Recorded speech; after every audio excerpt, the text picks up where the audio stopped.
Hi everyone, this is Kelly from The Truth in Story, and I am here to do, I guess it's a book review, but it's also a divination system, and I am so in love with this.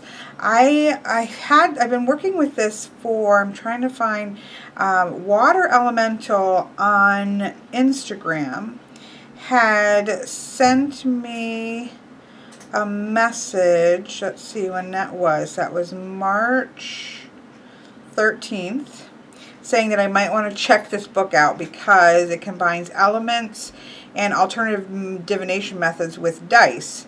And sent me the link to this book. I literally bought it on Kindle that right after I looked at it, and then I went the next day to Barnes and Nobles and bought the book because I loved it so much, and I knew it was just going to be a lot easier to carry around with me and use it in the book format. So that's how much I immediately loved this. I thought, well, I'll take a look at it in the Kindle book, which I just need to stop doing that with these types of books.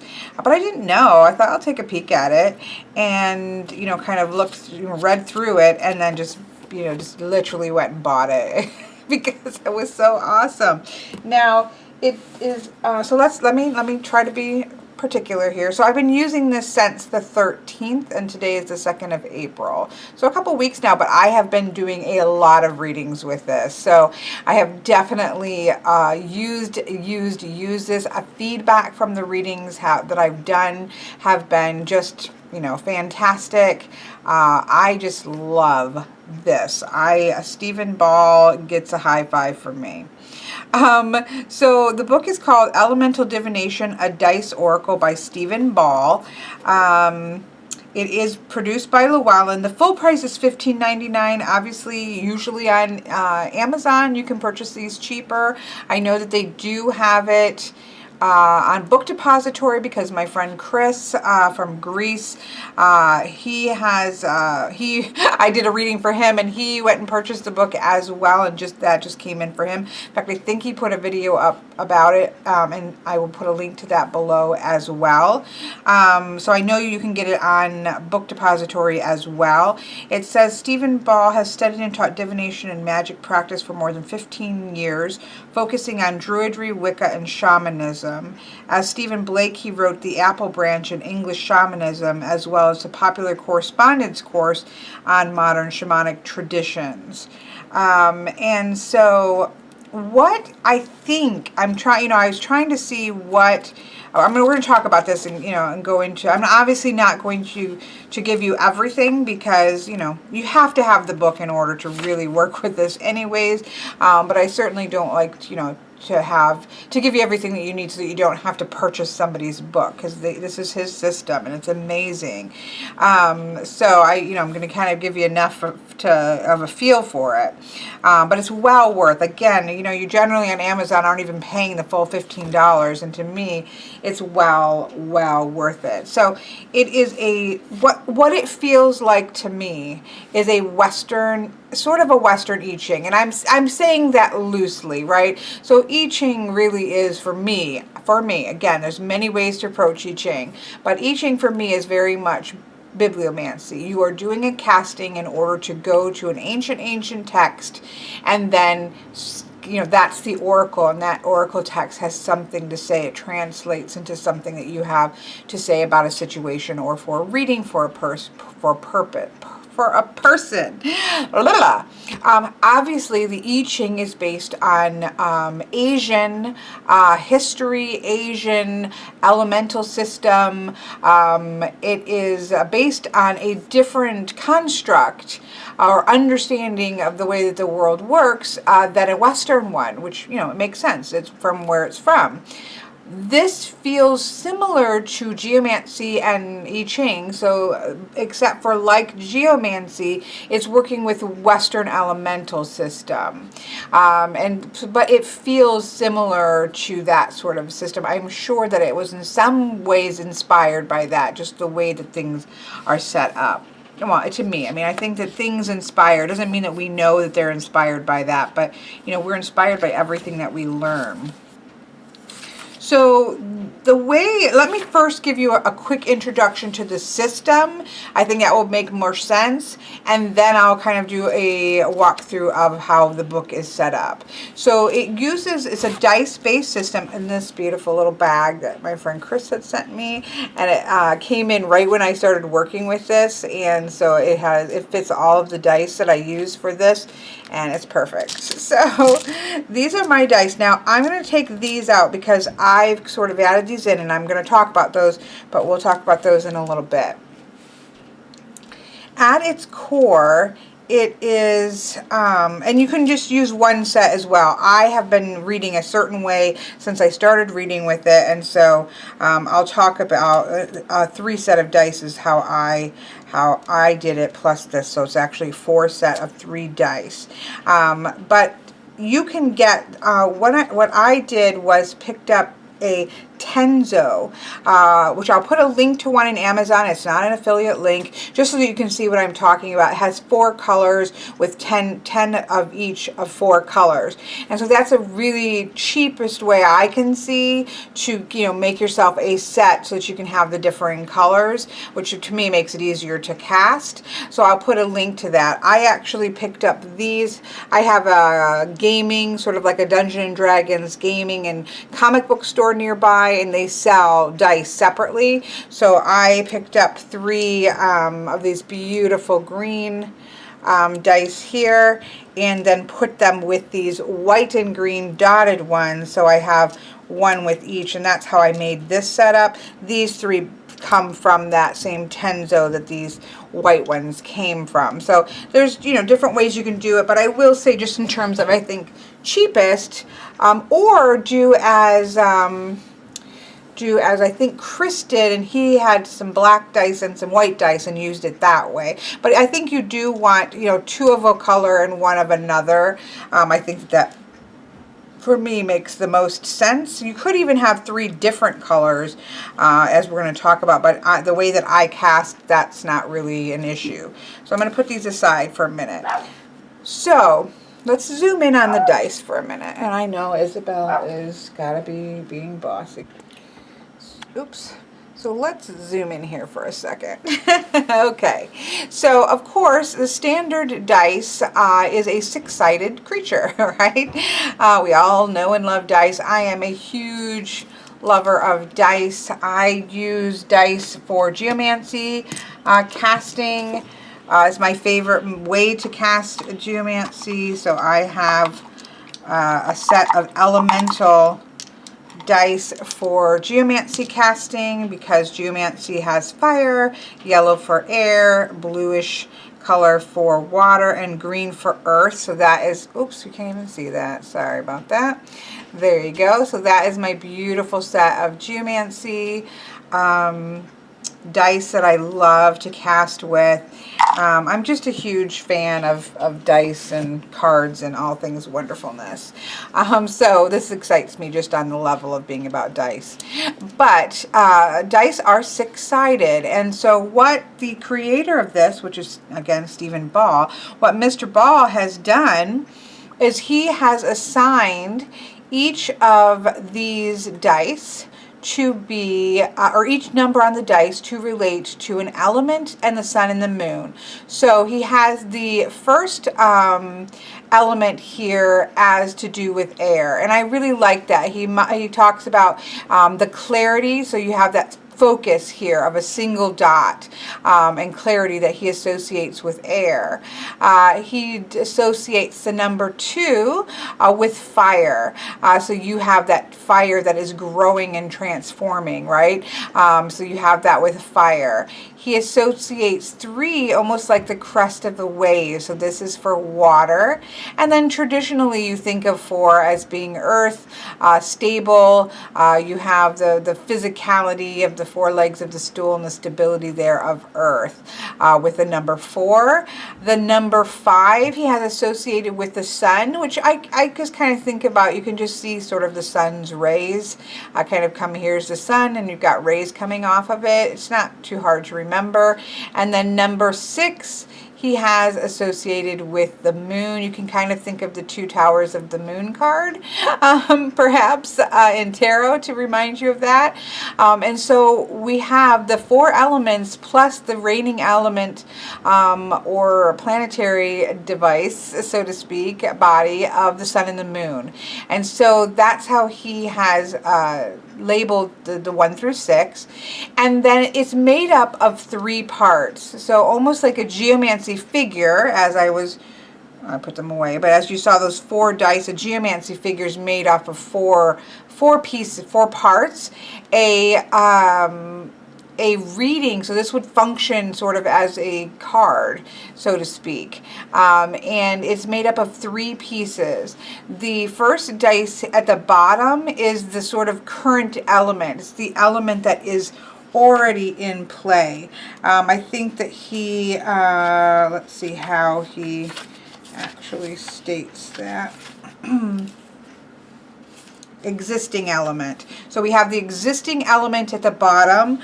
On the top of it, we have a new element that is over the top of the existing element. And then this dice here is simply letting us know whether or not this new element is lesser or greater. So if this dice, the green's the third dice here, is 1 through 3, it means lesser. You just translate it as the word lesser. And 4 through 6, you just read the word greater when you see that. And so that allows you to create a sentence. So if this is for greater, right, and this one is a number 3, so this is water, this is a number 1, so this is air. So you would read this figure as greater water over air.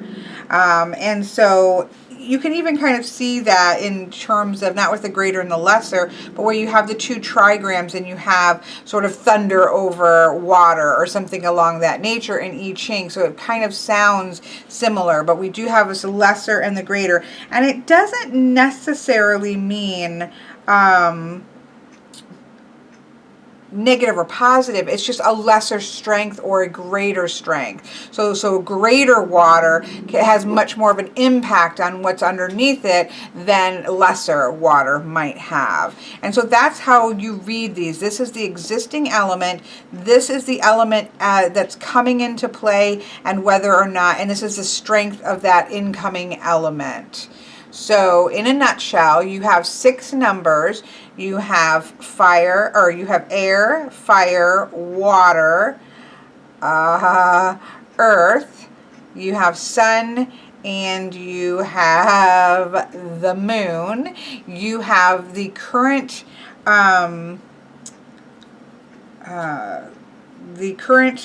element that is going on right now, and you have an incoming element, and whether or not it's lesser or greater.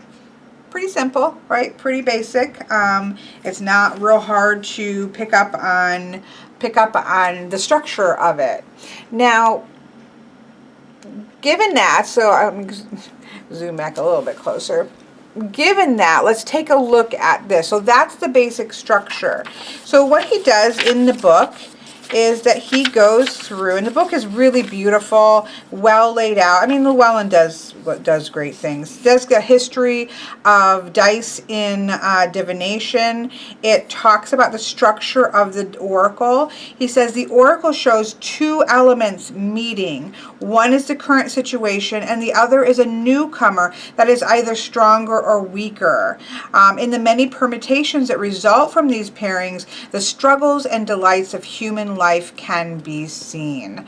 And so that is kind of what his idea is for this.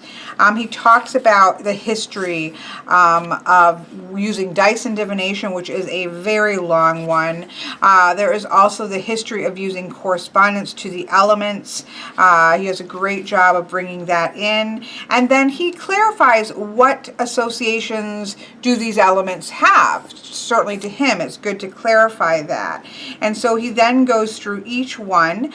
Air being for intelligence, he's using as the primary one. And he said that this pairing has existed since the 5th century BC, initially by Diogenes of Apollonia, and has been continued by many schools and cultures since. And then he goes into it further. He talks about fire, and fire is passion, willpower, and determination, which is pretty, again, typical. If you read tarot, these are basic, how we tend to associate the elements. Water is most compassionate, but also most deadly actions. He has it linked to life, healing, purification, and the loving and gentle emotions that we can experience, as well as dreams and prophecies. He has earth, and he says that there are three main themes with earth. The image of a rock, which is about hardness and endurance and defense. The fertile soil, which gives life and restores balance. And then the full green potential here. And it says the third is in how the element relates to human concerns, where it represents material things such as money, work, and physical things. So we have those four elements, which I think would make sense to anybody that works with divination and elements in any way. He talks about the sun. It confers success, beneficial, powerful blessings, warmth, health, light, the energy that we need to have for life. Also, I think it attaches it to science, knowledge, and law. We, of course, have the moon. The sun is, of course, linked with fire for the most part. And the moon, of course, has got a lot of crossover and linkage with water. It governs the dreams and reaches into the deeper emotions.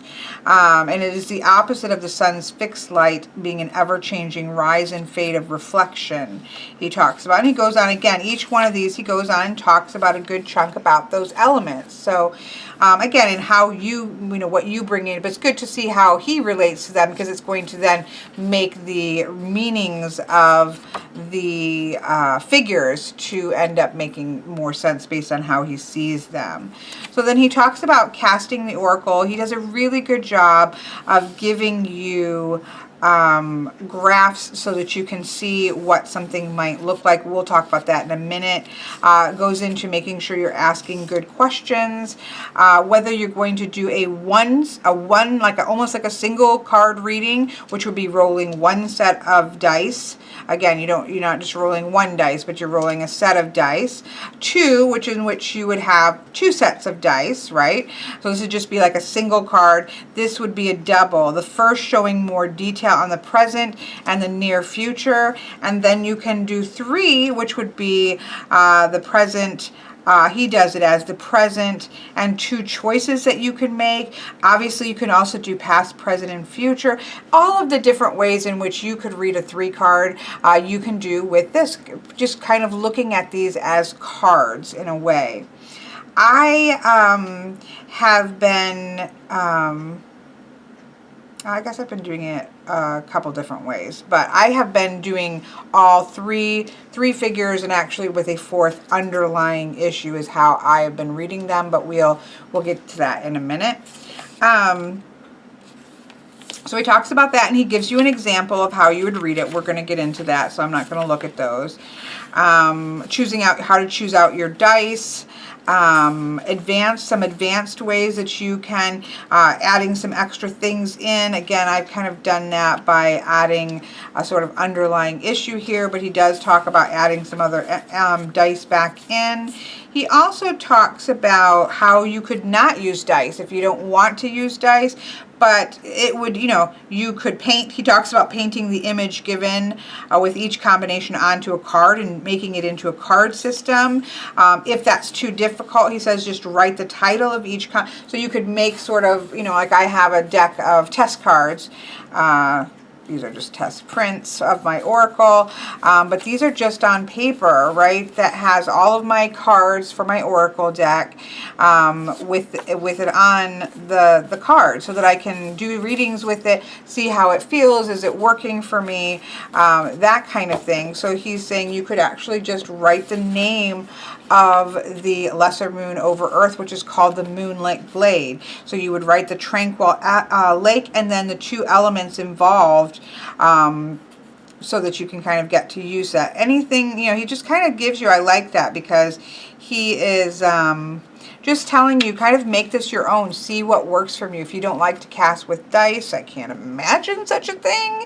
But if you can't cast, if you don't like to cast with dice, there's ways in which to do this without that.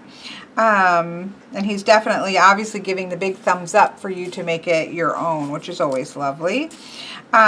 Using magic and rituals with the dice. He also has in there ritual for casting the oracle, meditations for each of the elements so that you can kind of really sink in and connect with the different elements on the dice. And then it gets to the primary part, which is the actual oracle. And so he has a note here, this oracle has brought much wisdom and happiness already, and I hope it gives each of you the most enriching and inspirational experiences. I can already say that it has for me and the people that I have read with. The way that it's set up, so let me just show you. This would be, the first one shown is greater air, so air is 1, and greater is anything 4 and up. Over air, so we have air over air, but we have a greater air on the top over the current air. And the so it gives you what the configuration is, which is greater air over air. He gives it a title, the free skies. He gives you a basic meaning, freedom, the chance to soar wildly in uncrowded spaces. And then he gives you sort of a visual, which I really like. Although, yeah. So for example, a falcon flying in wind-filled skies with clear sight to the horizon. A careful person whispering advice into the ear of a ruler. 2 people happily kissing and embracing. So he literally gives you a visual of the figure, which is pretty neat, which is why he's saying you could actually sketch or paint a deck out of this if you wanted to. And then he gives you about 2, I think they're all about 2 pages, some a little less than 2 pages, but they each take up, 2 pages of text, some more than others, which really goes into depth about what this might mean, what this could mean, and you can pick that up as an oracle. And he, of course, goes through every single one of the potentials of combinations. And then in the back, this is what's really handy, and you really need to get comfortable using this appendix, because this is what allows you to quickly find this, right? Although you can also obviously go straight to the concordance. So for example, with the appendix, he's given you the dice roll, right? 1 over 1 lesser, so 1 through 3, or 1 over 1, 4 through 6, which gives you that it's greater. So he gives you what the dice roll looks like, how it reads, lesser air over air, the title of it, which is the advisor, the summary, that it's subtle and wise advice, and then the page number to find the rest of the whole reading on. So this is primarily how I find them. So I literally will, let me zoom out a little bit. So I shake all 3 together. So I'm obviously focusing on a question, I'm focusing on a situation, whatever it is that I might be focusing on.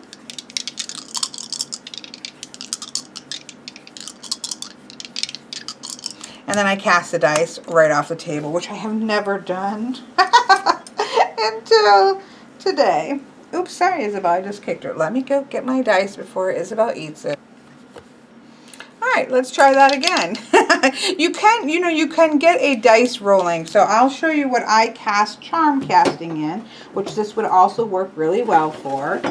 I have a tray that has very small lip to it. This was made for scrapbook paper, which I think makes sort of like a collage or something. But this is what I use for charm casting. And it gives you a nice place to fall, and then they can't go flying off. Although I will be honest, I have not had an issue with them falling off. But that's something that you could. And you can also, if you, there's all kinds of dice trays for playing Dungeons and Dragons and different things of that nature. You can look for a dice tray. You could get one of the big book boxes boxes and have that be sort of your casting, keep your dice in there and have that be a casting ground as well, which would be nice, I guess, if you're going different places with it. So there's, you know, obviously lots of options that you could do.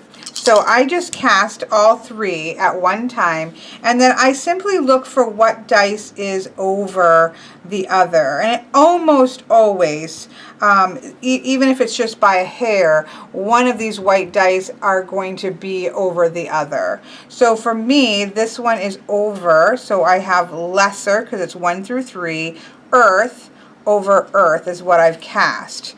So I could just look that up in the concordance here and find the, you know, earth and kind of like here's lesser earth, but that's over air. I find it far easier to do this. So we literally have 4, 4, and then 3. So you can literally find the 4s. So because all the 4s are together, so here is 4, 4, and 1 through 3. So lesser earth over earth. Earth is the plowed fields, strong beginnings, hidden stability, and good foundations. And then it tells me that I can go to page 144 and go to the full earth. Strong beginnings gives, that's what we have already. A cut through of the earth showing solid rock beneath a layer of healthy soil. So we have lesser earth, right? So that's more like earth and soil over earth, so more solid earth. And so you have a layer of rock. So that's a really firm foundation. A double earth pairing is always strong and tough, but here the softer soil of lesser earth on top is also rich and useful. Both sides of earth's appearance in the world are shown, the strong resilient stone and the green fruitful fields. So it goes on and talk about, you know, what that might mean. Of course, it depends on the question, right, and how you might do it. So it's pretty easy to find what it is that you're looking for. Now, I think that the way, let's see how he actually says to cast, because, you know, perhaps I should at least give you what he's talking about in terms of casting, how to cast. Each reading takes form, blah, blah, blah. Da, da, da. Second number is this. Da, da, da, da. Da, da, da. How to ask the questions. I don't know if he actually says, like, how to go about casting the actual dice.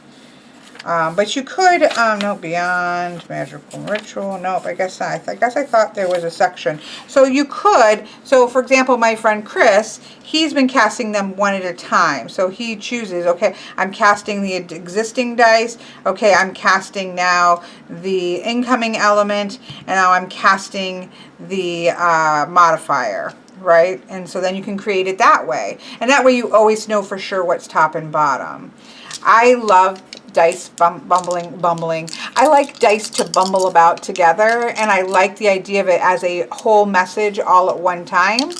And so I really like to, and it's almost always I have one above the other, and there's my modifier. And then I just put it into place. So that's how I cast, because I like casting all together.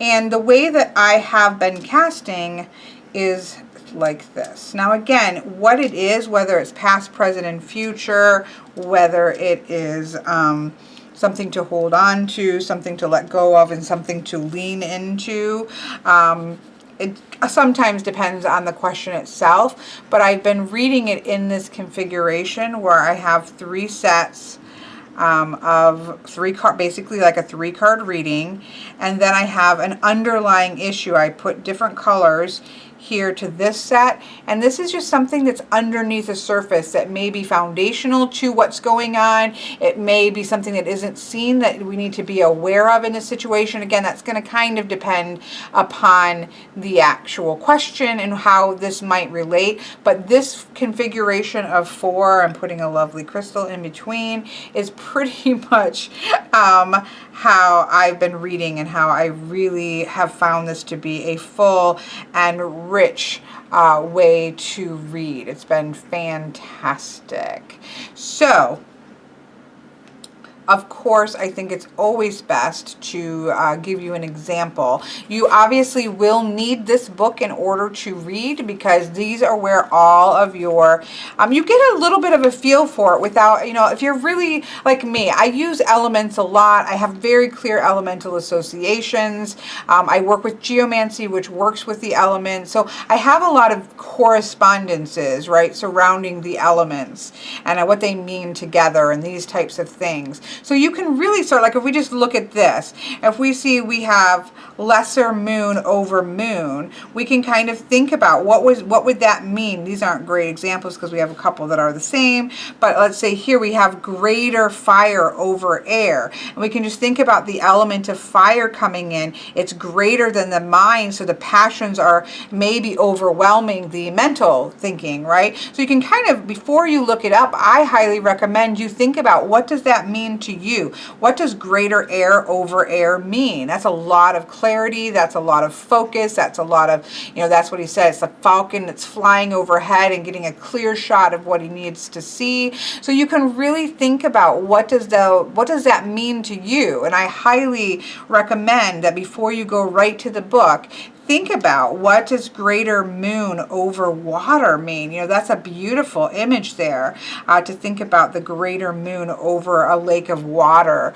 And what does that mean? We have lesser emotions, and the deeper emotions are maybe, in a shadow sense, the deeper emotions may be swamping the more gentler emotions that are going on. You may be feeling a little bit overwhelmed emotionally. In other ways, you can just see the magic that's kind of the moon rising up, that greater moon kind of rising up out of a pool of water, and what that might mean. So I highly recommend that you get have a good grasp about what you think about the elements and the sun and the moon, and then spend a little time with what that combination means to you, and then go into the book and see, get some more information. That's how I've been approaching it, and that's how I would recommend approaching it.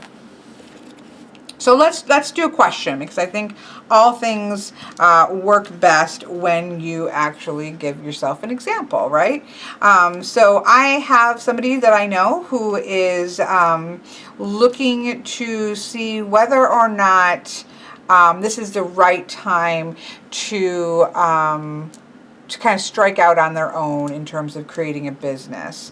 They have a current job, that kind of thing, but they want to start sort of a side hustle that they would like to grow into being an actual business. So I'm going to use that as the focus of the question.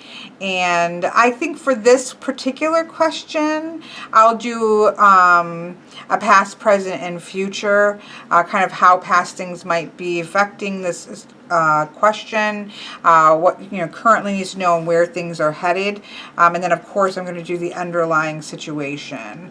So again, how I use these three spaces often depends on the question itself, how I might want to approach that.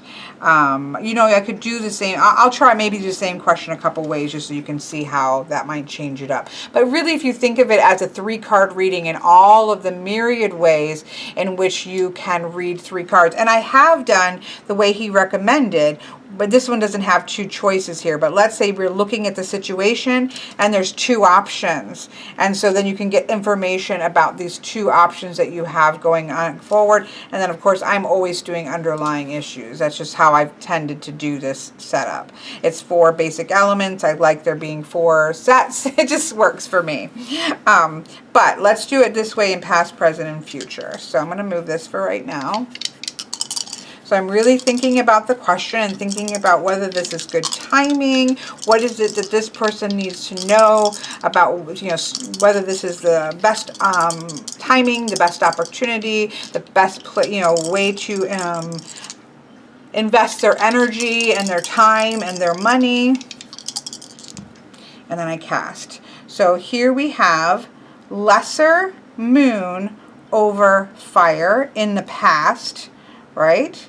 So I'm going to stick that right here. I think I'll get all the dice laid before I start babbling, because I tend to try to do that with cards as well. But it reads is lesser moon is 6 over water. I think I might have said fire. But we have lesser moon over water in the past. Currently, this, you know, how things stand regarding this situation. This is over the top of, you can see it's higher up than this one. So that is the incoming energy. We have fire. We have lesser earth over fire as the present situation. Surrounding this situation, I should say. Let me center that a little more. Libra brain, Libra brain. Here we have a lesser earth, again, over, so we don't see a lot of change. So how things are right now in the near future, we don't see a big change. There's not going to be instant growth. You can't just build something and it's going to instantly work. So just even as scanning that, that's interesting to see that there, right? That it's going to take some time to affect change and to have growth, as all new businesses do. So then I'm rolling these dice as really seeing something that might be foundational to the situation that's going to help to make that decision. Given what information, this is maybe foundational information to help really, you know, have this person be able to make this choice. Something that may not be immediately seen, but is important knowledge for them to know. And here we have lesser water over water. So let's, you know, do this.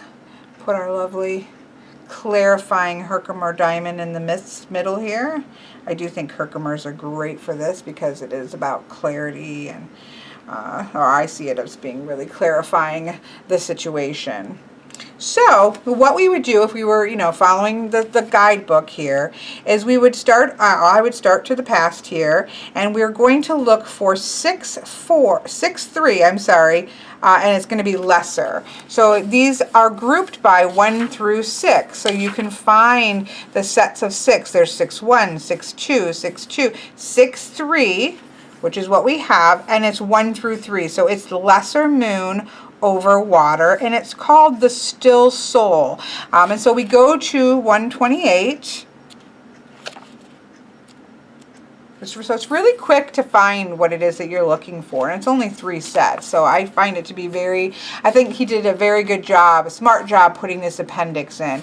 If it had just been the concordance, the index here, or contents, I think it would have been a little harder to have to sort through these to find what I'm looking for. I think the index works really well.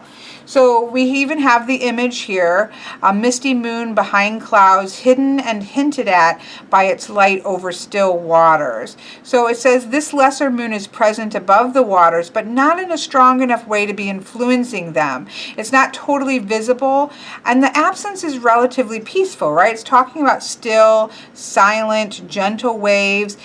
This is an opportunity to look within and discover what your intuition, that it talks about this kind of peace is sought after and sometimes difficult to achieve. It does talk about it not being total stillness, because with water as our inner landscape, that's a moving energy, right? We certainly see that with geomancy, the idea of water being something that is mobile energy, right? So in the past, this tells me that this person has spent a lot of time contemplating this, right? Just sitting with the idea, thinking about the idea, being kind of just sitting with, literally sitting with the idea. And so we have that sense that a lot of thought has gone into this, and that's important to know, important to see, because sometimes the answer might be you need to take some time and think about this. But this appears that this person has already put a lot of thought and a lot of sitting with this concept for quite some time in the past. So that's something that's good to see. So now we're going to look to the next one, 4-1, and it's lesser. So again, you go back to your concordance and find the 4s. 4-1, lesser earth over air. So we have the tentative step, not rushing to make thought into reality. So this is important, right? And we have this one twice, remember. So now we're saying, okay, you've done some thinking about this, but this isn't the time to rush into this. So let's see what this says here. Because think about here, we have there's still some earth on the top of the air that might be weighing that down. Creating a safe passage where none existed and carefully navigating a problem. The way that you would visualize this is a thin walkway of dirt over a chasm, sorry. When heavy earth is suspended over empty air, you need to be careful, right? That's not a real solid foundation. I'm not sure where I was at. So we talked, I think we were talking about here. So caution's advised here to be very careful, right? It talks about how lesser earth over air provides a more careful approach than greater earth would and is less extreme. This allows for the slow, certain translation of a plan into physical reality. Earth isn't dominating, but it's filling in a path that creates solid ground where there wasn't anything in its place. Air is undefeated here, so the amount of earth influence that is coming in has failed to translate the mental planes into physical form fully. So this could be going back to the drawing board to plan ahead, which would be positive. So that's kind of that idea. And another more subtle but still positive is combination, which is plans that remain on paper can stay true to their ideals. If you have asked the oracle a question about the timing of events, the answer is not yet. It's really literally going back to the drawing board. So it looks like thought has been put into the situation, but both now and in the near future, this idea that the timing isn't quite right yet, and it's not quite there. You need to kind of go back and refine some things. You literally need to kind of go back to the drawing board, redefine what it is that you're looking for before you literally put it into physical form. So it's not saying that it's not to do that, but to tread carefully, tread slowly, and kind of go back to the drawing board before you really manifest this into physical form. Now, this is where it's, I think, interesting to have underlying. So, okay, why might that be? Like, what do we need to know as we do go back to the drawing board then? And here we have lesser water over water. So that's 3-3 with lesser. So we go back here and we find 3, lesser water over water, the rain on the lily pond. So let's go back over to 116. And again, so it's really quite quick. I mean, I have been using this. I've done a lot of readings, but I found right away it's quite intuitive, not intuitive, it just makes sense. It's quite easy to find what I am looking for here.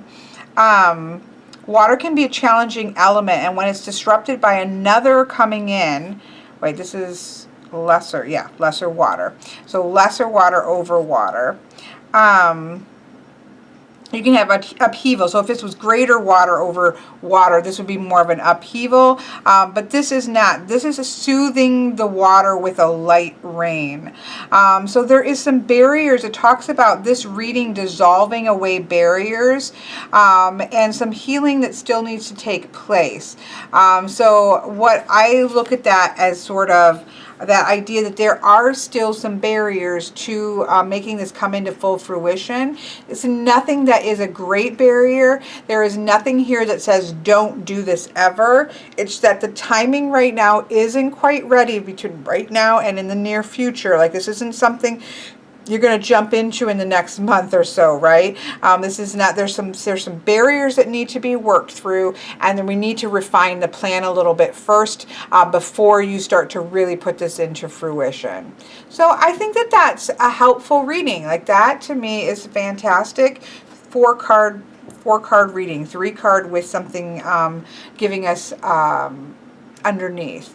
The other way that I like to use this as an example is my typical, like I do with the 3 card reading. So if I'm just doing a general reading, I'm looking at, okay, what is something from the past, month or so that I need to hold on to? What is something, or let go of? What do I need to hold on to? And what do I need to lean into in the few coming, moving forward? So that's a typical 3 card reading that I like to do. I did a video on 3 card readings. Any of that is going to apply to this. It's basically just a different way of casting for oracle advice. So now here we can see where it's very close, but it's still, for me, quite clear that this is above. So we have that as the incoming, lesser moon over the sun. So that's an interesting combo. All right, so this is something to let go of.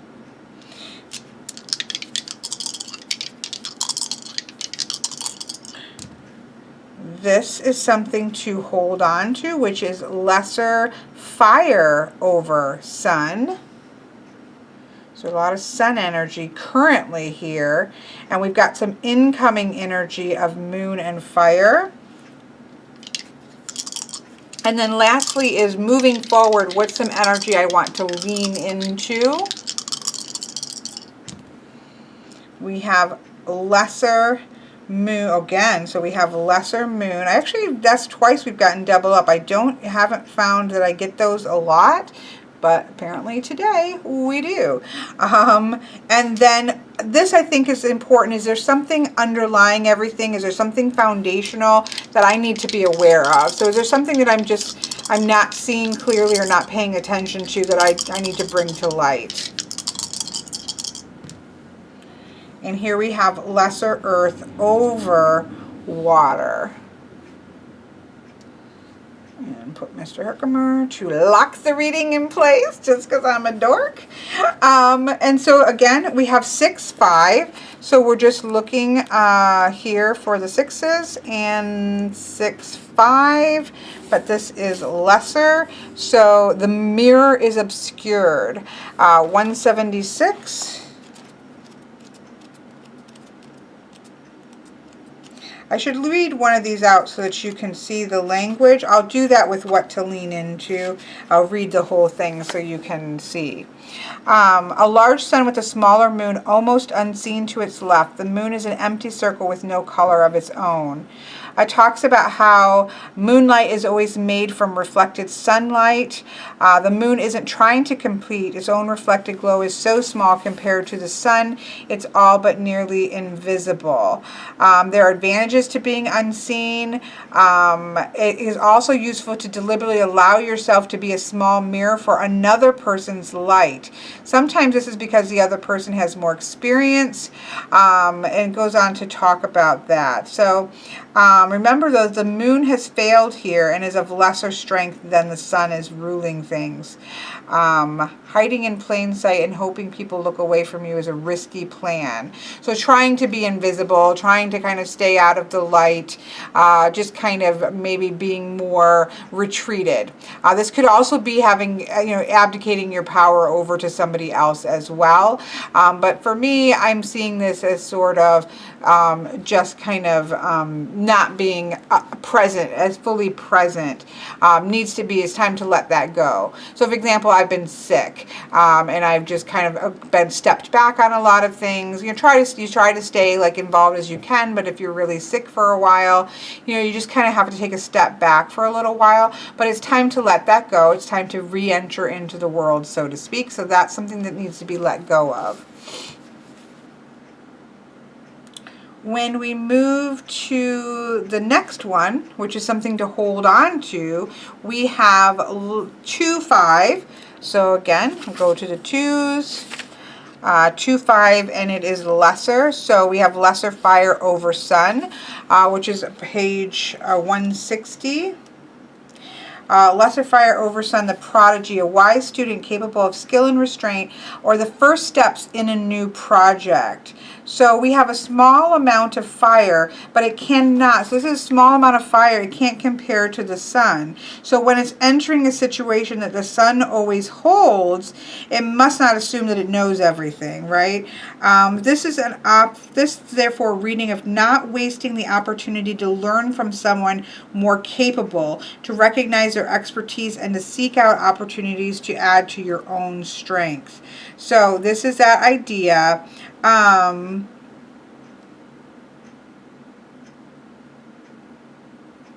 Do not doubt yourself, the sun's influence.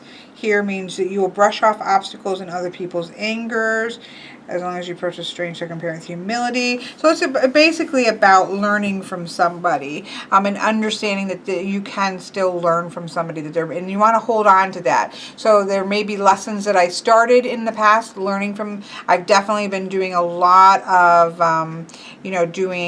watching people's watercolor lessons and things of that nature.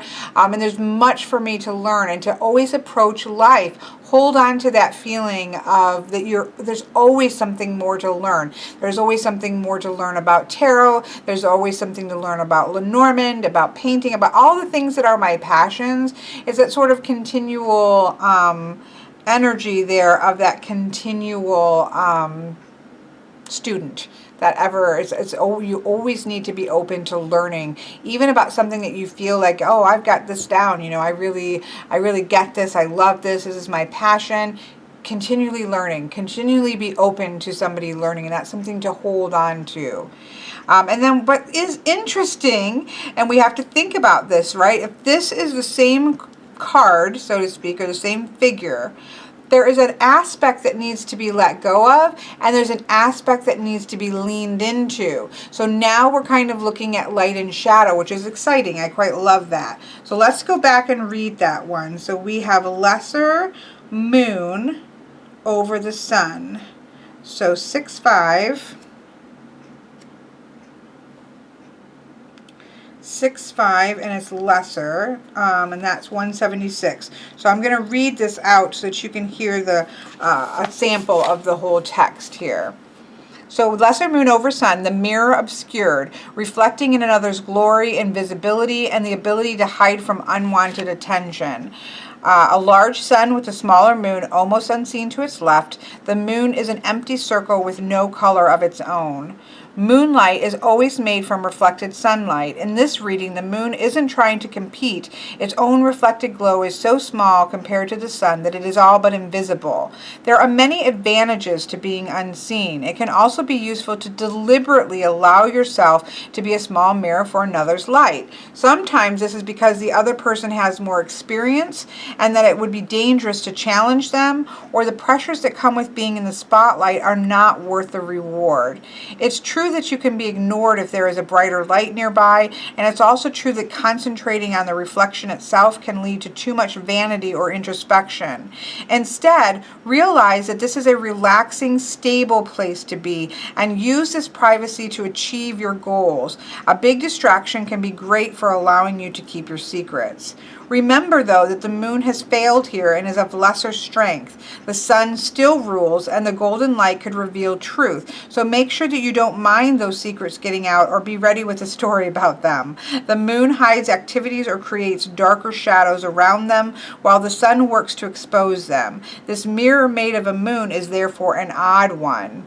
Hiding in plain sight and hoping people look away from you is a risky plan. The invisibility mentioned so far is not certain, so it can be safer to be the sun, to throw yourself into the publicly seen actions that will gain you approval, even if you'd rather be alone or making more personal time. It's not always enough to rely on the reflection from others if you need a place to hide in or to exist in. If you put the work in yourself and aim to be the sun, then other pretenders who try to steal your spotlight will not succeed. The lesser moon next to the shining sun is very hard to detect due to the blinding object nearby. It can symbolize something that is clearly there but easily missed unless you look harder than usual. If you can find that object, then the information you gain will be valuable and related to your inner self. Unlike some readings in this oracle, which are just about one issue transforming into another, or the emotional state created by two elements, this one is focused on the relationship between two very separate influences and their relative visibility. The mirror shows us some harsh truths. It can mean that we have been stealing the spotlight or not appreciating friends who let us take the glory. In all the many permutations, since the moon is lesser, it will be safer to take action to ensure that you are the sun. sun. If you're sure you want to use a misty mirror to hide in, be aware that that is a risk. So you can see there's a lot going on in this one, right? And as he said, there's some of them are, a lot of them are much more straightforward in the connections between the two. But because we've actually got two things, the moon and the sun, the moon is actually a reflection of the sun's light. We have an interesting dichotomy going on in this, and there are many different possibilities. He gives you many potentials of what this could mean. Just like with cards, cards have a range of meanings that they can be, and what that comes up for you in a reading has to do with your intuition. This is why I say nobody reads without there being a degree of intuition. And when there is a very text heavy, right? So in many ways, this is bibliomancy. There's nothing on these images. There's no pictures here to tell you anything. What can tell you things is, what does it mean to you that we have the lesser moon over the sun? We can see that the moon is not going to overtake the light of the sun. It's lesser. Its energy is lesser in this situation. And so that emotional energy is not going to overplay the powerful creative energy, growth energy of the sun. And so maybe this isn't the best time for introspection, because the sun is still in its glory here. It's time perhaps to continue to act. So you could see, if you're looking in shadow, this saying it's time to let go of trying to be introspective, of trying to kind of hide away. It's just not going to work right now. So you need to let go of that, and instead you need to let the sun. So what do you need to lean into? Lean into the sun. Like I said, if you're going to be anything in this situation, you're better off to be the sun.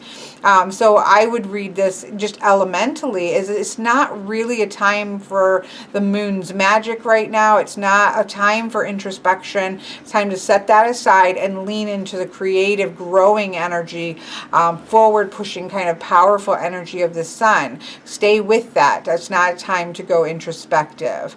So that's how I would particularly read it. And just in a general, what to let go of, what to hold on to, and what to lean into. That's how I would read that. And there were all kinds of options there, but in the end, what in the depending on what the question is, depending on the person and the time that you're reading, what does that stand out to you? And you've got to trust yourself and trust your intuition, because that's what, reading is the real basis. The rest of these are just tools, whether it's this dice, beautiful dice system, whether it's tarot, whether it's Lenormand, whether it's an oracle deck, or whether it's a pile of bones or a bunch of charms, whatever that is, you've got to trust your instincts, and you've got to go with your instincts on what something means, because these are just tools to get to that. These are just shortcuts into your intuition. So trust that. That's exactly why you're doing this. Now, again, some people use divination to, maybe reach out and hear messages from their spirit guides or divinity or different things. But at its very core level, these are just tools to get there, and you've got to trust the messages that are coming through, is my point. Now, we can use this final one to sort of clarify a little bit, or see there's something that I might need to pay attention to that I may not be focused on.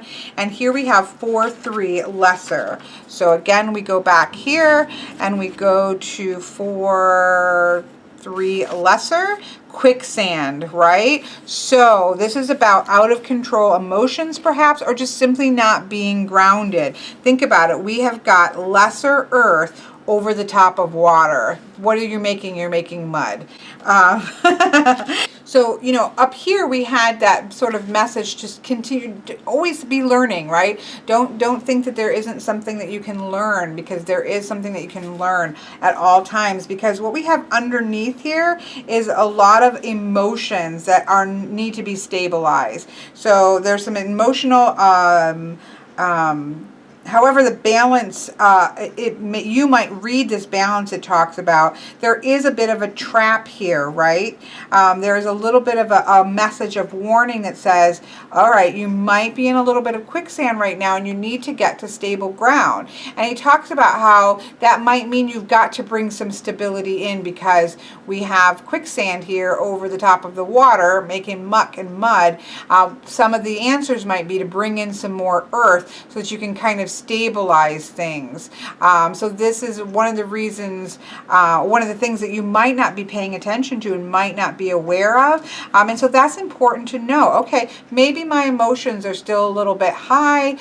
Maybe my emotions are in this coming month, because I kind of look at, this is helpful advice for me as I'm moving forward.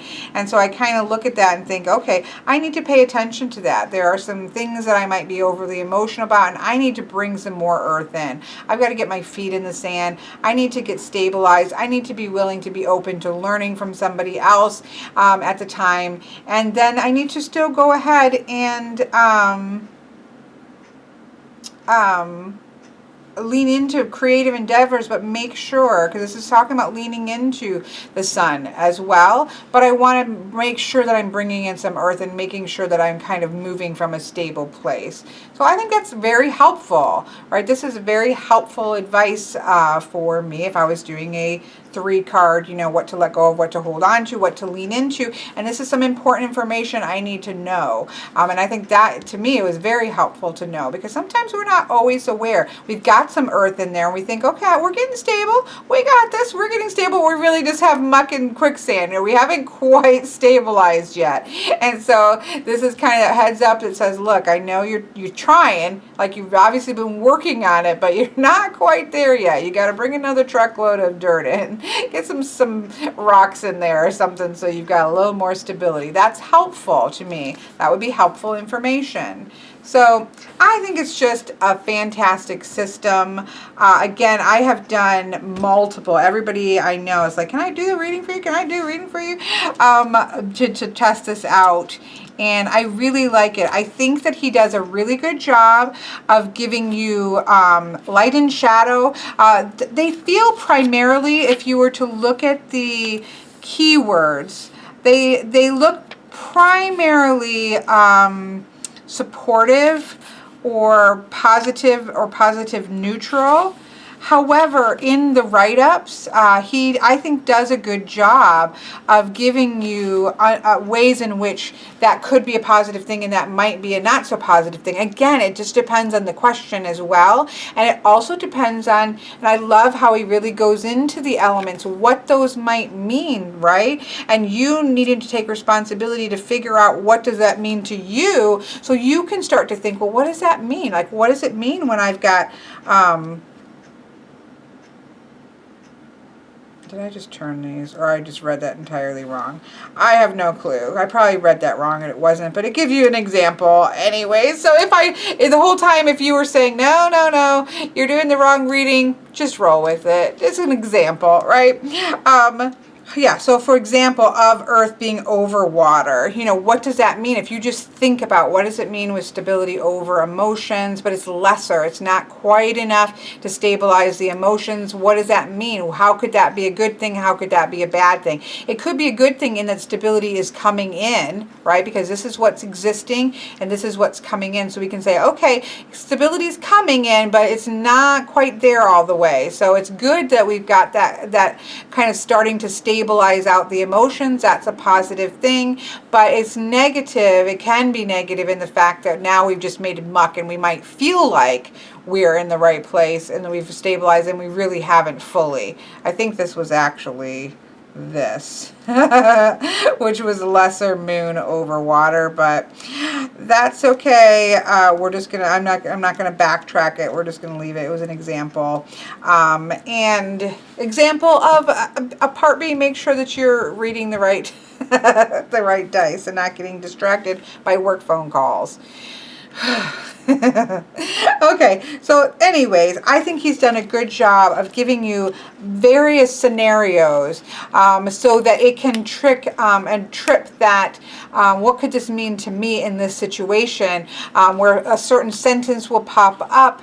If you allow text-based systems such as I Ching, such as something like this, such as I have a couple other oracles that I very much use as bibliomancy, such as the Weaver's Oracle. If you allow that text to become the oracle instead of an image or a keyword. If you use that body of text, you will find that phrases start to jump out, and pay attention to those. If you're kind of skimming along and this particular sentence really leaps out to you, pay attention to that, because the text can be an oracle. It's called bibliomancy. It's not anything new, and it's a great way to sort of relax your eyes and allow a message to pop. Okay, I'm backing up the track a little bit. I know I already ended the video, so I'm going to be sticking this in, so I know it's going to be like, and then it's going to go back to without the cards here. But I did want to point out, I didn't think of it until the end. Well, I've been using it, but I forgot to add it in here. This is also a great way to use with another reading, right? As all things can mix together. I actually quite like this. And these are a couple ways you can do that. The way that I have found to be interesting is before doing a reading. So let's say I'm going to do a 3-card reading. And I can't, because remember, the bottom is current energy and the top is incoming energy. So that gives us a really nice little kind of peeking into the energy of a situation before going into a reading. So for example, if I was just getting ready to do a reading for somebody, say the same person who's getting ready to start a business or something like that, and so I would cast my dice. Well, now I have greater air over air, right? So really a ton of thinking and a lot more thinking coming in, right? Given that we already had that message about it's not quite time to act. But that kind of gives us, and of course you can go through and read all this as well, but just in general, you can see there's a lot of air energy. There's currently air energy, and there is more energy, air energy coming in. That can be positive and negative, right? That can be positive in that there's much more thinking to go into a situation. Make sure you're being very clear. Make sure you're really tapping into the logic of the situation.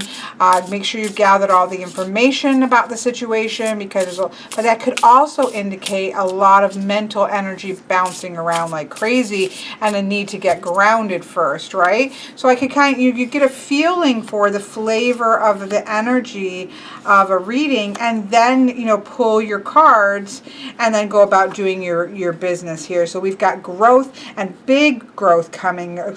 Things are coming into fruition here. Things are going to harmonize out emotionally and physically. We see a lot of success in the business, right? Just taking it back to that same one. But there's still more thinking to be done. There's still more planning to be done.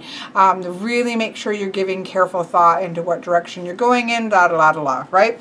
So you can use it as sort of starting energy to a reading. Conversely, you could do a reading and then again cast, for underlying energy that's going on, knowing that currently there is fire energy, but we have a lot of moon energy in place, right? A lot of moon energy here. So we have a greater moon is coming in over the top of the fire. And so then we can then use that as sort of, okay, getting underneath the situation, figuring out the energy that's going on. I don't tend to do, I have tried that out, and it is interesting. It's like drawing another card or at the end of a reading. I find it to be the most useful at the beginning of a reading, because I'm just taking, basically, I'm putting my finger to the wheel, look at my finger and putting it in the wind and sort of taking a read on the energy, basic energy of the situation and what energy is incoming into the situation. And that gives me a lot of information, foundational energy information going into a reading. So that is how I have used it in conjunction with cards. And so I did want to make sure I pointed that out, that that's another way to sort of incorporate it with readings that you're already doing. So now we're going to cut back to my wrapping up of the video. If any of this kind of catches your fancy or interests you, I personally recommend. I purchased this myself twice, so I paid my own money for this 2 times. That's how much I think it's worth it. So if you like to work with dice, I would say this would be great. If you like to work with elements, I think this would be really great. Those are kind of the primary function, right? You're not really working with these as numerology. You're working with them as elements. And so if elements and dice combination excites you, then I wholeheartedly say put your money into this book. And I'll talk to you later.